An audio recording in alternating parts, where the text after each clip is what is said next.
Have you ever tried to fix something that was never meant to be fixed? A word you said, a moment you lost, a time you wish you could return to. We spend our lives chasing the sound of ticking, believing that if we rewind far enough, maybe we can repair what broke. But what if the past isn't a machine to mend, but a teacher waiting for us to listen? This is the story of a clockmaker, a man who could fix every gear, every spring, except the one inside himself. He lived surrounded by time, yet never truly in it. Every morning he turned his tools toward yesterday, convinced that perfection could restore peace. Until one day, a clock refused to tick, and in that silence he discovered something that would change everything. Because sometimes the only way to fix time is to stop chasing it. In a quiet town where mornings smelled of brass and oil, the clockmaker's shop sat at the corner of a narrow street.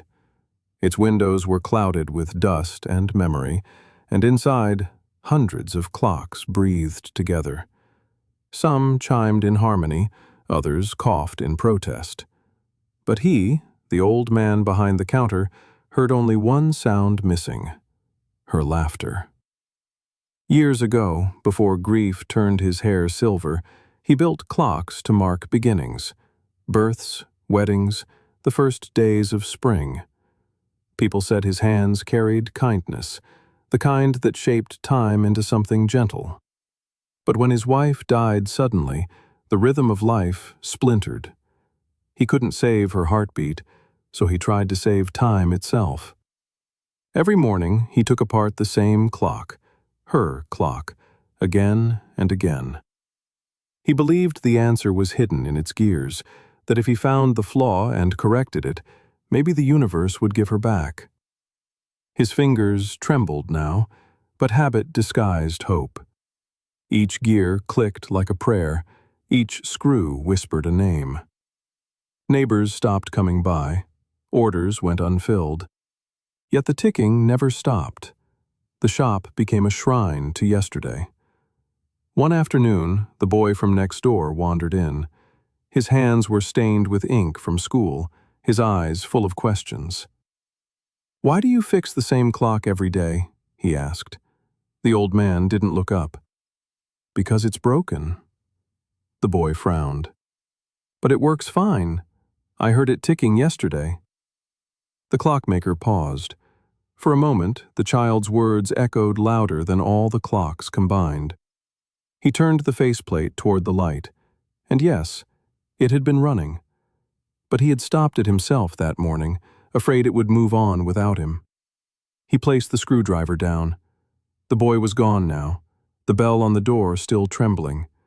And in that stillness, shame rose like dust in the air. He had been worshiping the past, not preserving it. That night, as the moon pressed its pale hand against the window, every clock in the room struck midnight at once. The sound should have comforted him, a chorus of time keeping him company. Instead, it felt like judgment. He closed his eyes and whispered, "I've been trying to fix the wrong thing." But habit is a stubborn ghost, and even in his confession, his hands reached again for the same broken clock, the one that still smelled faintly of lavender and loss. The next morning, the clockmaker found a note slipped under his door.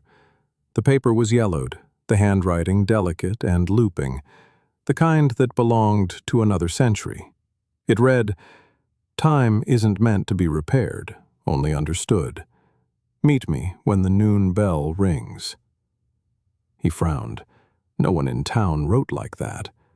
But something about the ink, faded yet certain, stirred him. When the church bell tolled 12, he followed the sound to the old square, where an antique stall stood beneath an awning of weathered cloth. Behind it sat an old woman surrounded by clocks that did not tick. "You fix time," she said without looking up. "But do you ever listen to it?" He hesitated.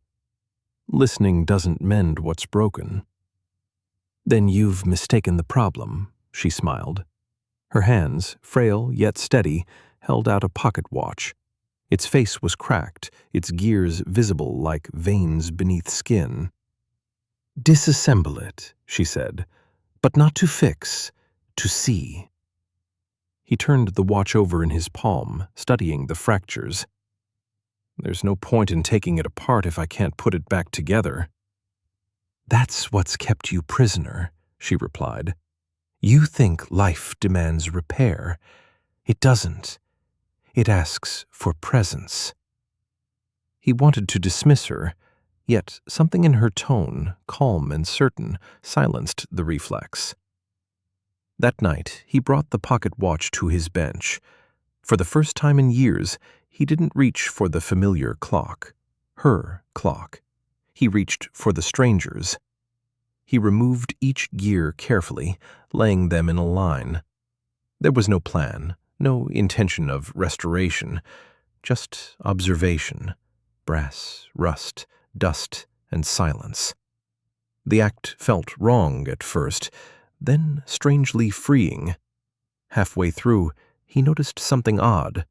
The smallest gear, marked with a faint engraving, bore a single word.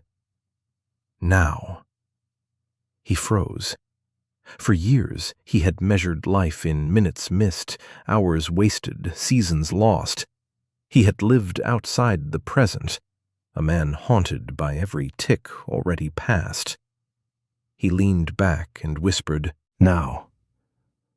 The sound of it felt unfamiliar, like speaking a foreign language he once knew. And for the first time in a decade, the workshop felt different. Not quieter, but still. Yet as dawn broke, doubt crept in. He feared he had ruined the watch, that the woman's lesson was a riddle meant to mock him.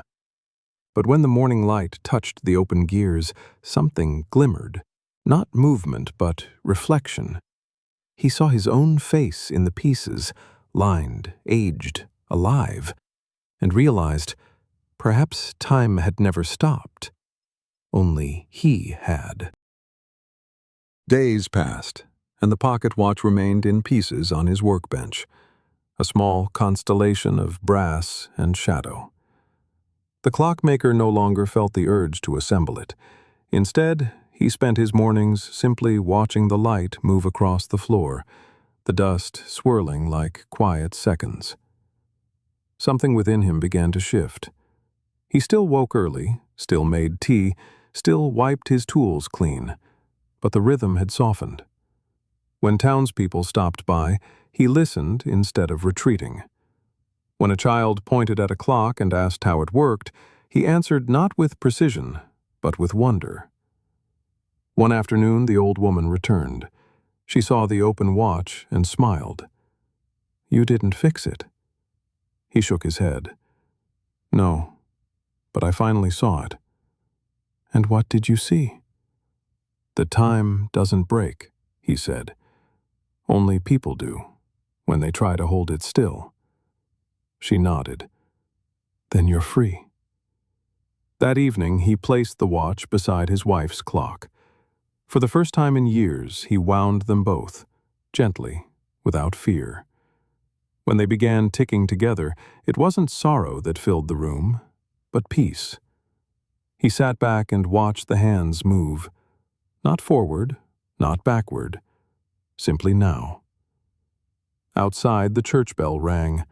A boy laughed in the distance, and for the first time, the clockmaker didn't listen for the echo of what was gone. He listened for the life still unfolding. There's a reason this story stays with you long after the ticking fades. Because in one way or another, we're all the clockmaker. We replay moments, rewrite conversations, rebuild memories, believing that if we analyze them enough, maybe they'll hurt less. Maybe we can undo what was done. But the truth is simpler and harder. You can't fix what no longer exists. The past, like an old clock, holds beauty in its imperfection. Every scratch, every crack, every uneven beat. It's proof that life was lived. Yet we treat those marks as flaws, something to polish away. We forget that repair and acceptance are not the same thing. The clockmaker's obsession wasn't with time, it was with control. The illusion that by mastering yesterday, he could escape the uncertainty of now. But life doesn't unfold backward. Healing doesn't begin by turning the gears of memory. It begins the moment we stop fighting the present. When he disassembled that pocket watch, he wasn't just dismantling a machine, he was dismantling a lie. That peace comes from fixing what's broken. What the woman taught him, and what life continues to whisper to all of us, is that peace comes from seeing what is still whole. Think about how often you look back, not to remember, but to regret. How many of your "if only" thoughts steal your mornings? How many dreams are paused because your mind is still repairing something that no longer needs your hands? To focus on the present is not to forget the past. It's to understand that the past is complete, closed, self-contained, unchangeable. The present, though small, is infinite. It's the only place where transformation can happen, where forgiveness can bloom, where love can still be given. The lesson sounds gentle, but it's revolutionary. Stop fixing. Start seeing. When you stop trying to repair the moment that broke you, you begin to notice what never stopped working. The air in your lungs, the warmth of light through a curtain, the pulse in your wrist reminding you, you're still here. And perhaps most profoundly, every moment you fully inhabit multiplies in value. A minute of true presence is worth more than a year of half-lived distraction.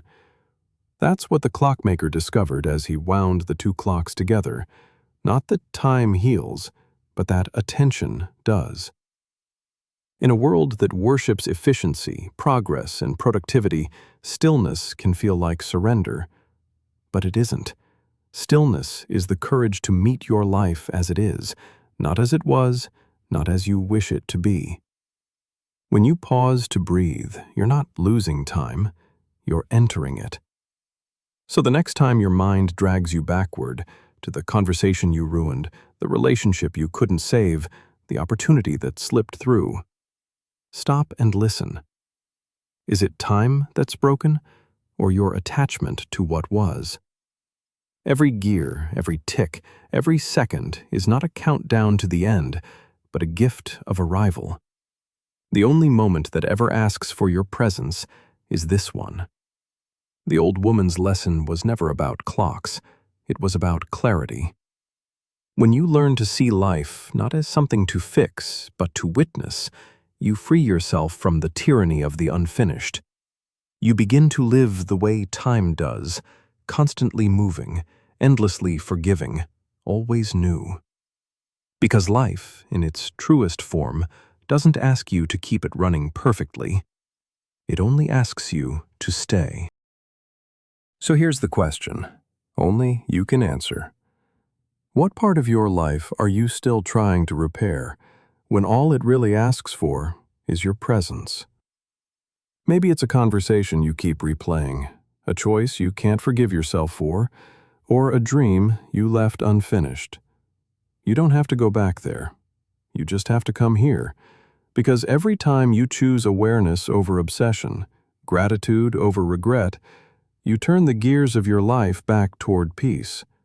You step out of the workshop of what if and into the quiet grace of what is. Start small. Today, take 5 minutes. Sit in silence. Feel your breath, your heartbeat, the faint hum of the world around you. That's time, alive, immediate, waiting for you to notice it. The clockmaker found freedom not in rewinding the past, but in watching the present unfold. So can you. Now, tell me, what moment will you choose to live fully, starting today? If this story spoke to you, share it with someone who keeps looking back. And remember to like, subscribe, and stay for more stories that remind you, the present is the only time worth keeping.